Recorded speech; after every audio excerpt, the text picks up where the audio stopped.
அனைவருக்கும் வணக்கம். இந்த பதிவில் பஞ்சமி பூஜை செய்பவர்கள் முக்கியமாக கடைபிடிக்க வேண்டிய 5 முக்கியமான குறிப்புகள் என்னென்ன அப்படிங்கிறத இந்த பதிவில் பார்க்கலாம். வராகி அன்னைக்கு மிக சிறப்பான பூஜை எது, மிக சிறப்பான நாள் எது அப்படின்னா பஞ்சமி பூஜை, பஞ்சமி நாள் தான்.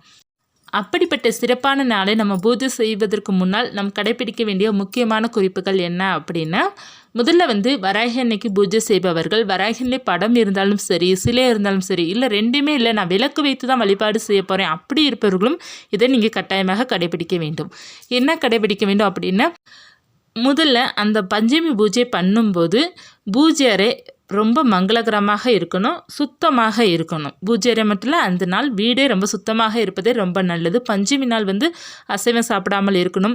ஒருவேளை முதல் நாள் நீங்கள் அசைவம் சாப்பிட்ருந்தீங்க அப்படின்னா வீடை சுத்தம் பண்ணிடணும். நீங்கள் எப்போ பஞ்சமி பூஜை செய்கிறீங்களோ, ஒருவேளை சாயங்காலம் தான் நீங்கள் பஞ்சமி பூஜை பண்ணுறீங்க அப்படின்னா காலை நேரத்தில் கூட நீங்கள் தாராளமாக வீடை நல்லா தொடச்சி எடுத்துருங்க.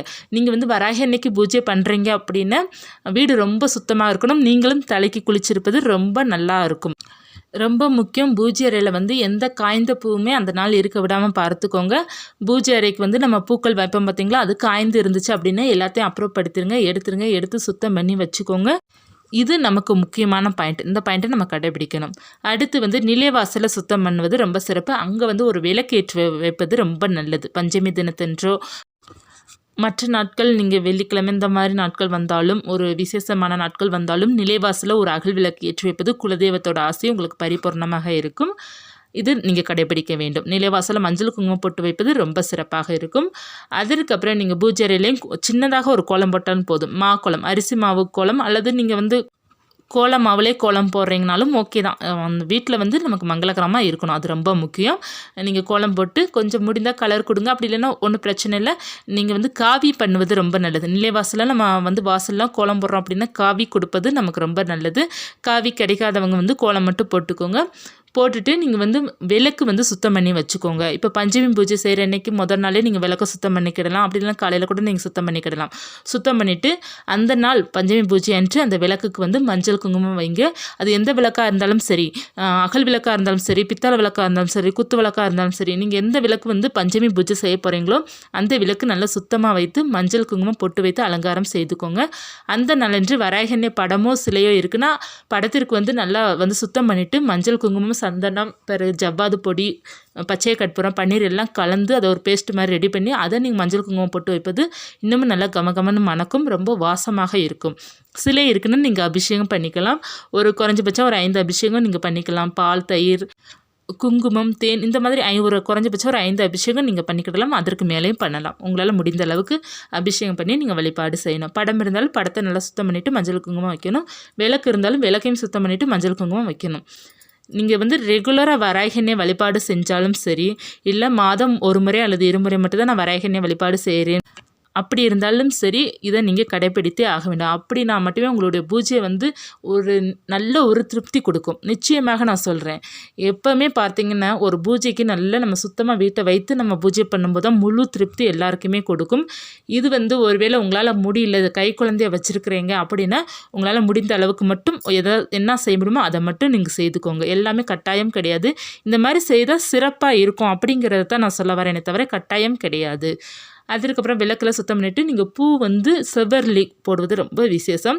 மல்லிகைப்பூ, பிச்சிப்பூ, அம்பாளுக்கு வாசனை மலர்களும் செவ்வரளி மலர்களும் மிக விசேஷம். அந்த மலர்களால் நீங்கள் அலங்காரம் செய்து கொள்ளலாம். எலுமிச்சப்பழம் வைப்பது ரொம்ப நல்லது. வராகி அன்னை பாதத்துக்கிட்டையோ படம் இருந்தாலும் சரி, சிலை இருந்தாலும் சரி, ஒரு எலுமிச்சங்கண்ணி வைத்து நம்ம வழிபாடு செய்வது ரொம்ப விசேஷமாக இருக்கும். முடிந்தால் நெய் தீபமாக ஏற்றுங்க. இல்லை அப்படின்னா நீங்கள் நல்லெண்ணெயில் தீபம் ஏற்றிக்கொள்ளலாம். பஞ்சு திரி போட்டு தீபம் ஏற்றிக்கொள்ளலாம். தேங்காய் தீபம் ஏற்றி வழிபாடு செய்யணும் இருப்பவர்களும் தேங்காய் தீபம் ஏற்றலாம். நிறைய பேர் இப்போ கேட்டிருந்தீங்க, வீட்டில் தேங்காய் தீபம் ஏற்றலாமா அப்படின்ட்டு. வராகி அன்னைக்கு உரிய தீபமே தேங்காய் தீபம் தான். தேய்பிறை பஞ்சமி தினத்தன்று நீங்கள் தேங்காய் தீபமும் ஏற்றலாம். தேங்காய் தீபம் ஏற்ற விருப்பம் இல்லை அப்படி இருப்பவர்கள் தேங்காய் உடச்சி மட்டும் நீங்கள் வச்சுட்டு அகல் விளக்கில் எண்ணெய் ஊற்றி நீங்கள் தீபம் ஏற்றிக்கொள்ளலாம். இது கட்டாயம் அப்படிங்கிறது கிடையாது. இது உங்களுடைய விருப்பம் தான். பக்கத்தில் ஆலயம் இருக்குன்னா அங்கே போயிட்டு தேங்காய் தீபம் ஏற்றிக்கொள்ளலாமான்னா தாராளமாக ஏற்றிக்கொள்ளலாம். எல்லாமே நம்மளுடைய விருப்பம் தான். இதுதான் நீங்கள் செய்யணும் அப்படிங்கிறதெல்லாம் கட்டாயம் கிடையாது. இது செய்தாலும் சிறப்பு தான், செய்யாட்டாலும் நீங்கள் அகல் விளக்கில் மட்டும் தீபம் ஏற்றி வைத்துக்கொள்ளலாம். அந்த தேங்காயை என்ன பண்ணணும் அப்படிங்கிறதும் கேட்டிருந்தீங்க. நீங்கள் கோவிலில் போயிட்டு தேங்காய் தீபம் ஏற்றுனீங்கன்னா அதை பற்றி நீங்கள் யோசிக்க வேண்டியதில்லை, அவங்க பார்த்துப்பாங்க. நீங்கள் வீட்டில் தேங்காய் தீபம் ஏற்றுக்கிறீங்க அப்படின்னா அதை வந்து நீங்கள் வேஸ்ட்டு பண்ணக்கூடாது. அந்த மேலே இருக்கிற அந்த நம்ம விளக்கேற்றி வச்சுருப்போம் பார்த்திங்களா, அந்த கருவை மட்டும் நீங்கள் எடுத்துகிட்டு நல்லா தொடச்சி எடுத்துகிட்டு சைவ சமையலுக்கு நீங்கள் பயன்படுத்தி கொள்ளலாம். அப்படி இல்லைன்னா நீங்கள் வெறுமனை கூட சாப்பிட்டுக்கலாம். அதுவும் நல்லதானே. நிறைய பேர் சாப்பிட்ற பழக்கம் இருக்குல்ல, தேங்காய்ச்சில் சாப்பிட்ற பழக்கம், அந்த மாதிரி சாப்பிட்டுக்கோங்க. இல்லை அதிலலாம் விருப்பம் இல்லை அப்படின்னா நீங்கள் அதை சின்ன சின்னதாக கட் பண்ணி நீங்கள் வந்து பசுமாடுக்கு கூட கொடுத்துடலாம். இல்லைன்னா பறவைகளுக்கு எதுக்கா துருவி போட்டுடலாம். இந்த மாதிரி நீங்கள் செய்து கொள்ளலாம். இல்லை அதுலேயும் விருப்பம் இல்லை அப்படின்னா நீங்கள் வந்து நல்ல ஒரு மரம் இருக்கும் பார்த்திங்களா, மரத்துக்கடியில் போய் போட்டுட்டு வந்துடுங்க. இது வந்து கடைசி ஆப்ஷன் தான்.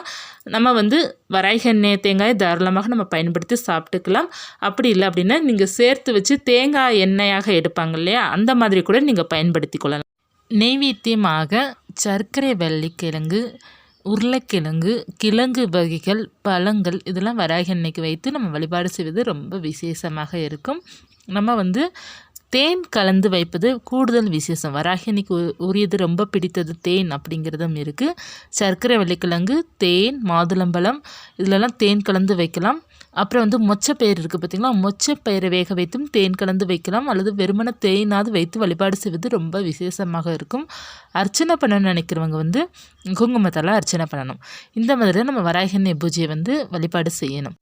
எந்த நேரத்தில் நம்ம வந்து வழிபட வேண்டும் அப்படின்னா பஞ்சமி திதியில் வழிபடணும். காலை வழிபாடு செய்யலாம், மாலை நேரம் வழிபாடு செய்யலாம். மாலை வந்து இரவு 9 மணிக்குள்ளேயே நீங்கள் வழிபாடு செய்வதுதான் ரொம்ப விசேஷமாக இருக்கும். மாலை 6 to இரவு 9 மணிக்குள்ளே பூஜை நேரத்தை நீங்கள் பயன்படுத்தி கொள்ளலாம். அல்லது காலை நேரம் அதிகாலை 4லிருந்து காலை ஒரு 7-8க்குள்ளே நம்ம பூஜை செய்து கொள்ளலாம். மாலை பண்ணுவது ரொம்ப சிறப்பு. வராகி அன்னைக்கு வந்து மாலை நேரம் தான் சிறப்பான நேரம் சொல்லுவாங்க. மாலை நேரம் முடியாதவர்கள் எல்லாருமே காலை பிரம்ம முகூர்த்த நேரத்துலேருந்து நீங்கள் வந்து வராகி அன்னைக்கு வழிபாடு செய்து கொள்ளலாம்.